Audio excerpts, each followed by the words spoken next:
Hello दोस्तों, स्वागत है आपका हमारे चैनल यूपी एग्ज़ाम क्रेजर में। दोस्तों, आज के वीडियो में हम 19 नवंबर से संबंधित उत्तर प्रदेश के सभी एग्ज़ाम्स के लिए मोस्ट इम्पॉर्टेंट करंट अफेयर के क्वेश्चंस को डिस्कस करेंगे और हर एक क्वेश्चन से रिलेटेड आपको फैक्ट भी बताएंगे। और इस वीडियो की अगर आपको पीडीएफ डाउनलोड करनी है तो इसकी जो पीडीएफ है वो आप हमारे टेलीग्राम ग्रुप से डाउनलोड कर सकते हैं। टेलीग्राम ग्रुप की लिंक आपको वीडियो के डिस्क्रिप्शन में मिल जाएगी। और दोस्तों, ये जो Uttar Pradesh daily current affair का वीडियो है ये यूपी के सभी कॉम्पिटिटिव एग्जाम्स के लिए मोस्ट इंपॉर्टेंट है, तो सभी लोग वीडियो को रेगुलर जरूर देखा करें। तो चलिए शुरू करते हैं। आज का सेशन शुरू करने से पहले हम कल के क्वेश्चंस का रिवीजन करेंगे। कल का पहला क्वेश्चन है, हाल ही में किस राज्य ने सौर ऊर्जा नीति 2022 को मंजूरी दी है? तो अभी जो है उत्तर प्रदेश ने इसे मंजूरी दी है। अगला है, राज्य में कहाँ पर कृषि आधारित एमएसएमई उद्यम महासम्मेलन 2022 का आयोजन किया गया? तो ऑप्शन नंबर यहाँ पे करेक्ट होगा सी, लखनऊ में इसका आयोजन किया गया है, यानी कि कृषि आधारित एक एमएसएमई उद्यमी महासम्मेलन 2022 का। दोस्तों, उत्तर प्रदेश करंट अफेयर की लास्ट 8 मंथ की, यानी कि जनवरी 2021 से लेकर जनवरी 2022 से लेकर के अगस्त 2022 तक, यानी लास्ट 8 मंथ की अगर आपको पीडीएफ ई बुक डाउनलोड करनी है तो इसकी लिंक आपको वीडियो के डिस्क्रिप्शन में मिल जाएगी। वहाँ से आप इसकी पीडीएफ ई बुक डाउनलोड कर सकते हैं। और अगर इसे डाउनलोड करने में कोई प्रॉब्लम होती है तो साइट पर आपको व्हाट्सएप नंबर और ईमेल मिल जाएगा जिस पर आप कांटेक्ट कर सकते हैं। अगला है, हाल ही में विश्व का दूसरा स्टील उत्पादक देश कौन सा बन गया है? तो हमारा जो इंडिया है ये दुनिया का दूसरा स्टील उत्पादक देश बन गया है। अगला है, भारत का पहला एस्ट्रो पार्क कम साइंस सिटी कहाँ विकसित होगी? ऑप्शन नंबर इसका बी करेक्ट होगा, उत्तराखंड में। अगला है, भारतीय ओलंपिक संघ के एथलीट आयोग के अध्यक्ष के रूप में किसे चुना गया है? ऑप्शन नंबर यहाँ पे सी करेक्ट होगा, मैरी कॉम को चुना गया है भारतीय ओलंपिक संघ के एथलीट आयोग के अध्यक्ष के रूप में। अगला है, वर्ल्ड फिलॉसफी डे कब मनाया जाता है? तो ये जो है नवंबर के तीसरे गुरुवार को मनाया जाता है। ऑप्शन नंबर ए यहाँ पे करेक्ट होगा। अगला है, हाल ही में किसने डिजिटल शक्ति 4.0 परियोजना लॉन्च की है? तो ये जो परियोजना है ये लॉन्च की गई है राष्ट्रीय महिला आयोग की ओर से। ऑप्शन नंबर ए यहाँ पे करेक्ट हो जाएगा। अगला है, हाल ही में किस तेलुगु फिल्म सुपरस्टार का निधन हो गया? ऑप्शन नंबर यहाँ पे बी करेक्ट होगा, घटामनेनी कृष्णा का। अगला है, मून रॉकेट आर्टेमिस, ये जो आर्टेमिस है ये किस देश द्वारा लॉन्च किया गया? तो ऑप्शन नंबर बी करेक्ट होगा, अमेरिका के द्वारा ये जो है लॉन्च किया गया। तो दोस्तों, ये कल के क्वेश्चंस थे जिसका हमने रिवीजन किया। अब हम शुरू करते हैं आज का सेशन। आज का पहला क्वेश्चन है, उत्तर प्रदेश सरकार ने कितने जिलों में मॉडल कोर्ट बनाने का निर्णय लिया है? ऑप्शन नंबर यहाँ पे करेक्ट होगा ए, 10 जिलों में। दोस्तों, 17 नवंबर 2022 को मीडिया से एक जानकारी मिली है और इसके अनुसार बताया गया कि जो सीएम योगी आदित्यनाथ हैं उन्होंने ऐसा निर्देश दिया है कि प्रदेश के 10 जिलों में, कितने तो ध्यान रखेंगे, प्रदेश के 10 जिलों में अत्याधुनिक सुविधाओं वाले न्यायालय भवनों के निर्माण के लिए अधिकारियों को निर्देश दिए। जानकारी के अनुसार जो मुख्यमंत्री योगी आदित्यनाथ हैं उन्होंने बताया कि किन किन जिलों में, तो याद रखेंगे आगरा हो गया, औरैया है, हापुड़ है, कौशाम्बी, महोबा, बहराइच, चंदौली और हाथरस सहित 10 जिलों में नए न्यायालय भवनों के निर्माण के लिए लोक निर्माण और नियोजन विभाग के अफसरों से 15 दिन के अंदर डिटेल प्रेजेंटेशन प्रस्तुत करने के लिए कहा है। तो यहाँ से आप याद रखेंगे कि उत्तर प्रदेश के कितने जिलों में भव्य और अत्याधुनिक सुविधाओं वाले न्यायालय भवन जो है बनाए जाएंगे। तो याद रखेंगे 10 जिलों में, और ये नाम भी याद रखेंगे कौन कौन से हैं। तो आगरा है, औरैया, हापुड़, कौशाम्बी, महोबा, बहराइच, चंदौली, हाथरस, तो ये सारे यहाँ पे डिस्ट्रिक्ट है। अगला है, उत्तर प्रदेश की नई आईटी नीति के अनुसार उत्तर प्रदेश के कितने रीजन में आईटी सिटी बनेगी? ऑप्शन नंबर यहाँ पे डी करेक्ट होगा, 4 रीजन में। दोस्तों, मुख्यमंत्री योगी आदित्यनाथ की अध्यक्षता में बुधवार को मंत्रिपरिषद की एक बैठक हुई और उसमें जो है उस बैठक में एक नई आईटी नीति को मंजूरी दी गई है। इसके तहत क्या होगा? तो इसके तहत हर रीजन, यानी कि पूर्वांचल हो, पश्चिमांचल हो, मध्यांचल और बुंदेलखंड में आईटी सिटी बनाने की बात कही गई और इसके अलावा हर डिवीजन में एक आईटी पार्क बनाने का भी लक्ष्य रखा गया। निजी क्षेत्र के निवेशक आईटी पार्क बनाते हैं तो उन्हें 25% या 20 करोड़ रुपए तक की सब्सिडी प्रदान की जाएगी।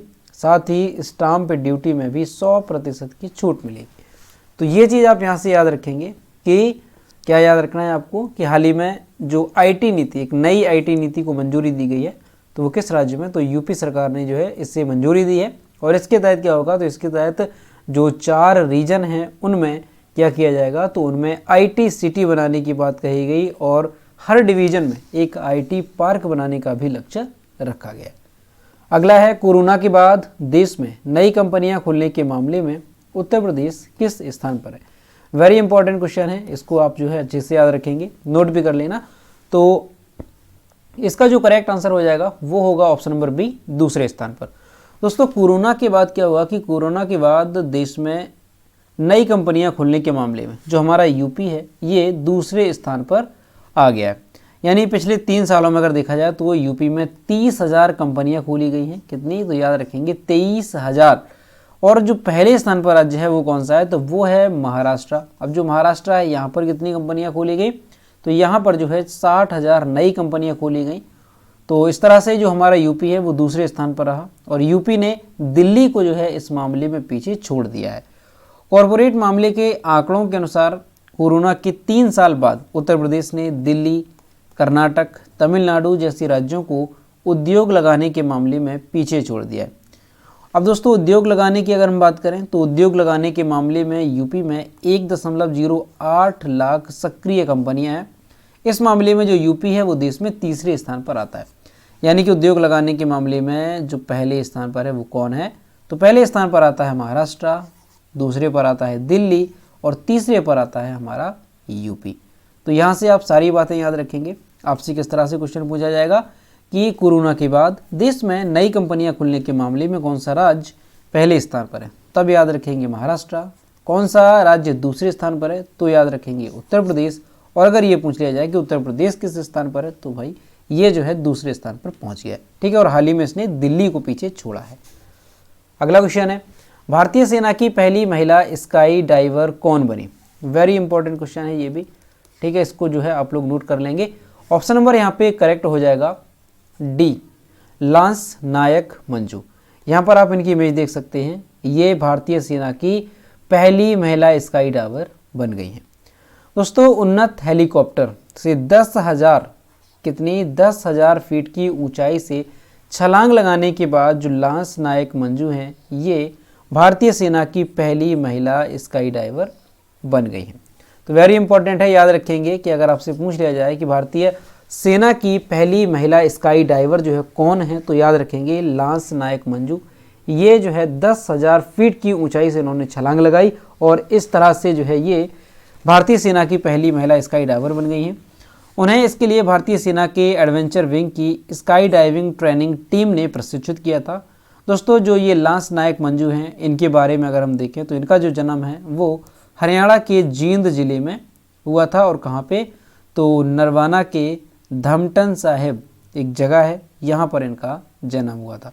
तो अगर आपसे पूछा जाए किस राज्य से संबंधित है, तो राज्य याद रखना आप, ये हरियाणा से संबंधित है। दोस्तों यहीं पर आपको जो ये ऑप्शन दिख रहा है अभिलाषा बराक, तो ये नाम भी वेरी इंपॉर्टेंट है, इसको भी आपको याद रखना है। तो अभिलाषा बराक कौन है, तो दोस्तों जो अभिलाषा बराक है ये देश की पहली महिला कॉम्बैट एविएटर बनी थी अभी कुछ महीने पहले, यानी कि मई या जून की अब बात है, आपको याद रखना है। तो मई में जो है ये क्या बनी थी, ये देश की पहली महिला कॉम्बैट एविएटर बनी थी। यानी कि अभी तक क्या था कि अभी तक कोई भी महिलाएं भारतीय सेना में जो है वो जो हवाई जहाज़ हैं इनको चलाने का काम नहीं करती हैं, लेकिन अभी जो है जो अभिलाषा बराक हैं ये देश की पहली महिला कॉम्बैट एविएटर बनी है। तो इस तरह से ये जो है हवाई जहाज़ को क्या करेंगी, उड़ाएंगी। तो ये चीज़ आपको याद रखनी है अगर आपसे पूछ लिया जाए कि देश की पहली महिला कॉम्बैट एविएटर कौन है, यानी कि जो फाइटर हेलीकॉप्टर हैं उनको चलाने वाली पहली महिला कौन है, तो ये अभिलाषा बराक, ये नाम याद रखेंगे। और जो भारतीय सेना की पहली महिला स्काई डाइवर बन गई हैं वो कौन बन गई हैं, तो लांस नायक मंजू। अगला क्वेश्चन है, पश्चिम बंगाल के राज्यपाल के रूप में किसे नियुक्त किया गया। तो पश्चिम बंगाल के राज्यपाल के रूप में किसको नियुक्त किया गया, तो याद रखेंगे CV आनंद बोस को। ऑप्शन नंबर ए यहाँ पे करेक्ट होगा। दोस्तों जो CV आनंद बोस है इन्हें जो है अभी पश्चिम बंगाल का राज्यपाल नियुक्त किया गया। पूर्व नौकरशाह CV आनंद बोस केरल कैडर के 1977 यानी कि अभी ये जो है सेवानिवृत्त हो चुके हैं। तो ये भारतीय प्रशासनिक सेवा यानी कि IAS अधिकारी हैं 1977 बैच के। उन्होंने आखिरी बार 2011 में सेवानिवृत्त होने से पहले राष्ट्रीय संग्रहालय में एक प्रशासक के रूप में कार्य किया था। तो याद रखेंगे कि पश्चिम बंगाल के राज्यपाल जो है कौन बन गए हैं, तो CV आनंद बोस ये पश्चिम बंगाल के राज्यपाल बन गए हैं। अगला है ITTF के एथलीट आयोग में चुने जाने वाले पहले भारतीय कौन बने हैं। ऑप्शन नंबर यहाँ पे करेक्ट होगा B शरत कमल अचंता। यहाँ पर आप इनकी इमेज देख सकते हैं शरत कमल अचंता की। ये ITTF के एथलीट आयोग में चुने जाने वाले पहले भारतीय बने हैं। दोस्तों भारत के जो दिग्गज टेबल टेनिस खिलाड़ी हैं शरत कमल अचंता, ये जो है अंतर्राष्ट्रीय टेबल टेनिस महासंघ यानी कि ITTF के एथलीट आयोग में चुने जाने वाले पहले भारतीय खिलाड़ी बन गए। शरत को 187 वोट मिले हैं, जो रोमानिया की एलिजाबेता समारा के बाद दूसरे नंबर पर है, जिन्हें 212 वोट मिले हैं। तो यहाँ से आपको याद रखना है, वेरी इंपॉर्टेंट ये भी है कि भारत के जो दिग्गज टेबल टेनिस खिलाड़ी हैं शरत कमल अचंता, इन्हें जो है अंतर्राष्ट्रीय टेबल टेनिस महासंघ के एथलीट आयोग में जो है चुना गया है और ये एथलीट आयोग में चुने जाने वाले पहले भारतीय खिलाड़ी बन गए हैं। तो नाम याद रखेंगे शरत कमल अचंता किस में चुना गया है, तो अंतर्राष्ट्रीय टेबल टेनिस महासंघ के एथलीट आयोग में जो है इनको चुना गया है। अगला क्वेश्चन है ग्लोबल मीडिया कांग्रेस का पहला संस्करण किस शहर में आयोजित किया जा रहा है। तो जो ग्लोबल मीडिया है इसका जो कॉन्फ्रेंस का पहला संस्करण है ये आयोजित किया जा रहा है अबू धाबी में। ऑप्शन नंबर यहाँ पे C करेक्ट होगा। दोस्तों ग्लोबल मीडिया कांग्रेस का जो पहला संस्करण है वो अबू धाबी में शुरू होगा और 15 नवंबर से लेकर के 17 नवंबर 2022 के बीच में इसका आयोजन किया गया, क्योंकि इसका जो आयोजन है वो हो चुका है, यानी 15 नवंबर से लेकर के 17 नवंबर तक इसका जो आयोजन है वो किया गया है। ठीक है, 2022 के बीच किया गया। तो ये चीज़ याद रखेंगे कहाँ पे, अबू धाबी में। दोस्तों ये जो कार्यक्रम है ये 3 दिवसीय था और दुनिया के 6 महाद्वीपों के 1200 से अधिक मीडिया क्षेत्रों के विशेषज्ञ इसमें भाग लिया था। तो याद रखेंगे आप, अगर आपसे पूछा जाता है कि ग्लोबल मीडिया कांग्रेस का पहला संस्करण कहाँ पे आयोजित हुआ, तो अबू धाबी में ये आयोजित हुआ है। और ये कब से कब तक, तो 15 नवंबर से लेकर के 17 नवंबर 2022 तक इसका आयोजन किया गया है। दोस्तों अबू धाबी किस देश में पड़ता है, तो याद रखेंगे संयुक्त अरब अमीरात। और संयुक्त अरब अमीरात में ही है एक सिटी कौन सी, दुबई। और दुबई से आपको एक क्वेश्चन याद रखना है कि दुनिया की जो सबसे खूबसूरत इमारत है वो कहाँ पे है, तो वो जो है दुबई में स्थित है और उसका नाम क्या है, तो फ्यूचर ऑफ द म्यूजियम उसको नाम दिया गया है। याद रखेंगे फ्यूचर ऑफ द म्यूजियम उसको जो है नाम दिया गया है और ये दुनिया की सबसे खूबसूरत इमारत मानी जाती है। याद रखेंगे है कहाँ पे, तो ये जो है दुबई में स्थित है, UAE। ठीक, दुबई UAE में ये स्थित है। अगला है बाल यौन शोषण की रोकथाम के लिए UNGA ने किस दिन को विश्व दिवस के रूप में नामित किया है। ऑप्शन नंबर यहाँ पे करेक्ट होगा D, 18 नवंबर को। दोस्तों संयुक्त राष्ट्र महासभा ने 18 नवंबर को, डेट याद रखेंगे 18 नवंबर को, बाल यौन शोषण, दुर्व्यवहार और हिंसा की रोकथाम और उपचार के लिए विश्व दिवस के रूप में घोषित किया। नए विश्व दिवस का उद्देश्य क्या है, तो बाल यौन शोषण के आघात के लिए वैश्विक दृश्यता लाना, इस उम्मीद के साथ कि सरकारें इससे लड़ने के लिए कार्रवाई करेंगी। यानी कि और इस दिवस के माध्यम से जो बाल यौन शोषण है इसके बारे में जागरूकता भी बढ़ेगी। बाल यौन शोषण से प्रभावित लोगों के बारे में जन जागरूकता बढ़ाने और बाल यौन शोषण, दुर्व्यवहार और हिंसा को रोकने और समाप्त करने की आवश्यकता और अपराधियों को जवाबदेह ठहराने की अनिवार्यता को प्रोत्साहित करता है ये जो दिवस है। तो याद रखेंगे, इम्पोर्टेंट है क्योंकि ये जो दिवस है वो घोषित किया गया है अभी हाल ही में। तो ये आपसे एग्जाम में पूछा जा सकता है कि 18 नवंबर को जो ये दिवस है कौन सा घोषित किया गया हाल ही में। तो याद रखेंगे बाल यौन शोषण को और दुर्व्यवहार और हिंसा की रोकथाम के लिए इस दिवस को घोषित किया गया है। अगला क्वेश्चन है यूरोपियन वर्क काउंसिल की स्थापना करने वाली पहली भारतीय कंपनी कौन बनी। ऑप्शन नंबर यहाँ पे करेक्ट होगा A, विप्रो।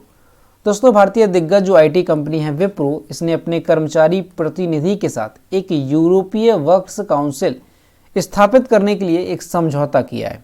यह यूरोप में अपने श्रमिकों के लिए यूरोपीय कार्य परिषदों की स्थापना करने वाली पहली भारतीय कंपनी बन गई है। 27 सदस्यीय यूरोपीय संघ ने EWC स्थापित करने के लिए यूरोपीय संघ के देशों में 1000 से अधिक कर्मचारियों वाली कंपनियों को अनिवार्य कर दिया है।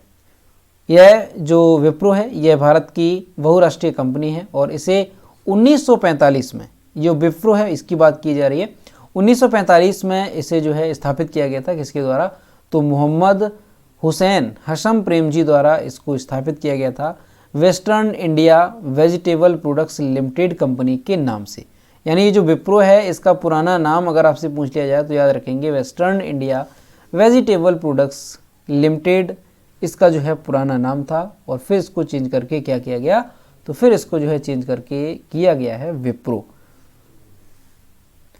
और दोस्तों जो विप्रो कंपनी के प्रमुख हैं वो कौन है? तो आपने नाम सुना होगा अजीम प्रेमजी, ये जो है विप्रो कंपनी के प्रमुख हैं। और अभी अगर वर्तमान में देखा जाए तो जो विप्रो कंपनी है ये दुनिया के 100 से अधिक देशों में इसका विस्तार है। तो ये चीज़ आप याद रखेंगे। जो विप्रो कंपनी है इसने क्या किया है? तो यूरोपीय वर्क्स काउंसिल स्थापित करने के लिए समझौता किया है और ऐसा करने वाला ये जो है पहली कंपनी बन गई है। तो याद रखेंगे यूरोप में अपने श्रमिकों के लिए यूरोपीय कार्य परिषद की स्थापना करने वाली ये भारत की पहली कंपनी बन गई है। अगला है, हर वर्ष प्राकृतिक चिकित्सा दिवस कब मनाया जाता है? ऑप्शन नंबर यहाँ पे ए करेक्ट होगा, 18 नवंबर को मनाया जाता है। दोस्तों हर साल प्राकृतिक चिकित्सा के फायदों के बारे में लोगों को जागरूक करने और लोकप्रिय बनाने के लिए हर साल 18 नवंबर को प्राकृतिक चिकित्सा दिवस मनाया जाता है। प्राकृतिक चिकित्सा जो प्रणाली है वो क्या है? तो ये जो प्रणाली है ये शरीर को खुद को ठीक करने में मदद करने के लिए प्राकृतिक उपचार का उपयोग करती है। अब जैसे अगर हम बात करें कि प्राकृतिक उपचार क्या होते हैं, तो जड़ी बूटियां लगाना, मालिश करना, एक्यूपंक्चर, व्यायाम, पोषण संबंधी परामर्श सहित कई उपचारों को अपनाता है जो कि प्राकृतिक चिकित्सा के अंतर्गत आती है। नेचुरोपैथी शब्द का प्रयोग जर्मनी के जॉन सील, ठीक है, याद रखेंगे जो नेचुरोपैथी वर्ड है इसको जो है किसने इसको खोजा था? तो जर्मनी के एक वैज्ञानिक हैं जॉन सील, इन्होंने 1895 में इसका जो है सबसे पहले प्रयोग किया, लेकिन इसे बेनेडिक्ट लस्ट ने लोकप्रिय बनाया। बेनेडिक्ट लस्ट को आधुनिक प्राकृतिक चिकित्सा का जनक कहा जाता है। तो यहाँ से दोनों बातें याद रखेंगे। अगर पूछा जाए कि इस शब्द का सबसे पहले जो प्रयोग है वो किसने किया, तो जॉन सील ने किया 1895 में, लेकिन ये जो शब्द है इसको लोकप्रिय किसने बनाया? तो इसे लोकप्रिय बेनेडिक्ट लस्ट ने बनाया। दोस्तों साल 2022 की थीम की अगर हम बात करें तो वो भी याद रखेंगे, नेचुरोपैथी एक एकीकृत चिकित्सा है, ये रही है इसकी थीम साल 2022 की। कौन से दिवस की? तो याद रखेंगे आप, कौन सा दिवस है? प्राकृतिक चिकित्सा दिवस। तो याद रखेंगे 18 नवंबर को ही ये मनाया जाता है। तो दोस्तों ये थे 19 नवंबर से संबंधित उत्तर प्रदेश के सभी एग्जाम्स के लिए मोस्ट इंपॉर्टेंट करंट अफेयर के क्वेश्चन जो कि हमने डिस्कस किए। अब हम देखते हैं कल की वीडियो को, क्वेश्चन जो हमने आपसे पूछा था। तो ये क्वेश्चन मैंने आपसे कल पूछा था और इसका जो आंसर है लगभग सभी स्टूडेंट्स ने सही किया था। तो क्या है? हाल ही में जारी क्लाइमेट चेंज परफॉर्मेंस इंडेक्स 2023 में भारत किस स्थान पर रहा? ऑप्शन नंबर इसका बी करेक्ट था, 8वें स्थान पर। और मैं आपसे हर रोज़ कहता हूँ कि जो भी क्वेश्चन आपसे पूछा जाए तो सभी लोग क्वेश्चन का आंसर जरूर किया करो। तो सभी लोग क्वेश्चन का आंसर करेंगे। ये रहा आज का क्वेश्चन, उत्तर प्रदेश देश में गन्ना उत्पादन में किस स्थान पर है? ऑप्शन ए है प्रथम, बी है द्वितीय, सी है तृतीय और डी है चौथे स्थान पर। इसका जो भी करेक्ट आंसर है वो आपको कमेंट बॉक्स में बताना है और सभी लोग क्वेश्चन का आंसर जरूर करेंगे। तो दोस्तों आज का वीडियो कैसा लगा? अगर वीडियो पसंद आया है तो इसे लाइक करें, अपने दोस्तों के साथ शेयर करें और अगर अभी तक हमारे चैनल पर नए हैं तो हमारे चैनल को सब्सक्राइब करना ना भूलें। साथ ही बेल आइकन को भी प्रेस करें ताकि सारे वीडियोज़ की जो नोटिफिकेशन है वो आप तक पहुँचती रहे। तो मिलते हैं नेक्स्ट वीडियो में। Thank you.